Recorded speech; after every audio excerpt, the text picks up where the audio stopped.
Unya sir, kamusta man atong enrollees karong tuiga sir? Nahit ba nato atong target number of enrollees? Ang atong enrollees karon kay na-target na nato, we have a good turnout of enrollment. Wow, congratulations! Wow. Yes. Sa to ang mga babae, nanato sa 48.9% ang nakapa-enroll of 51.1%. Total nato tanan kay 93 of 89% total population. Di basta-basta na. Congratulations. So mga pila na sir? Santa Ana National High School? Mga... Total nato na enrollees karon kay as of today is 3,017.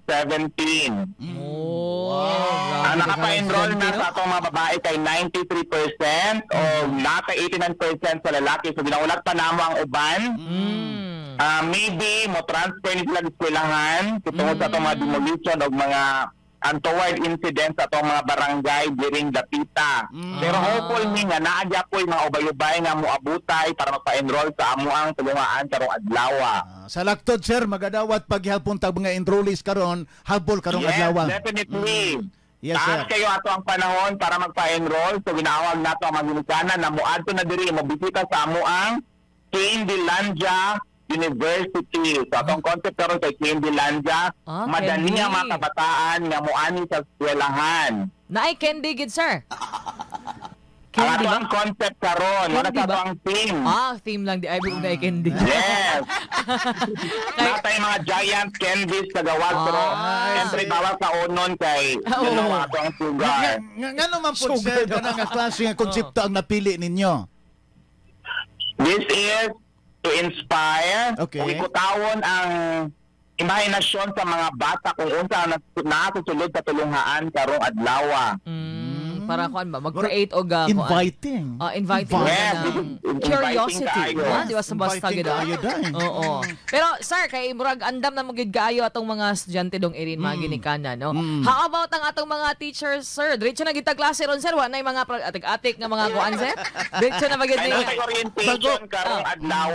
Pero musulod na dayon sa classroom ang mga bata. Siyempre, importante ang atong orientation. Yes, sir. Aron ma-aware ang mga bata sa ilang mga dapat buhaton o mga dili buhaton sa atong eskwelahan. Sa ato pa sir, nakatabang yun tong usa ka semana na to nga brigada eskwela, no?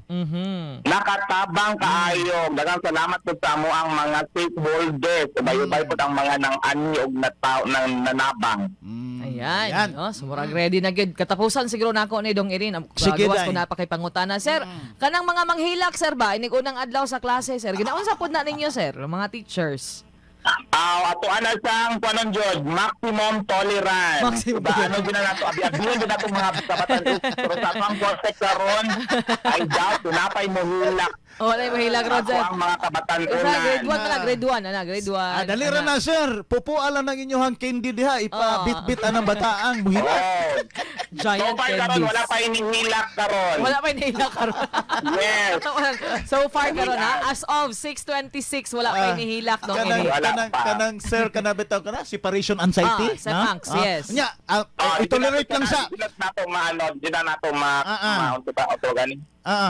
Di na siya maiwasan. Yes, sir. Pero trained ang ato ang mga kuan, mga maestra para muabi-abi sa ato ang mga kabatan-unan. Yan. Unsa ba ang central Santa Ana unsa ba naay morning o afternoon session sir? Kamo diha? Ato ang sir, grade 1 to 3 natay morning o afternoon session pati sa ato ang kindergarten. Okay. Grade 4 to grade 5 and grade 6 full day ta.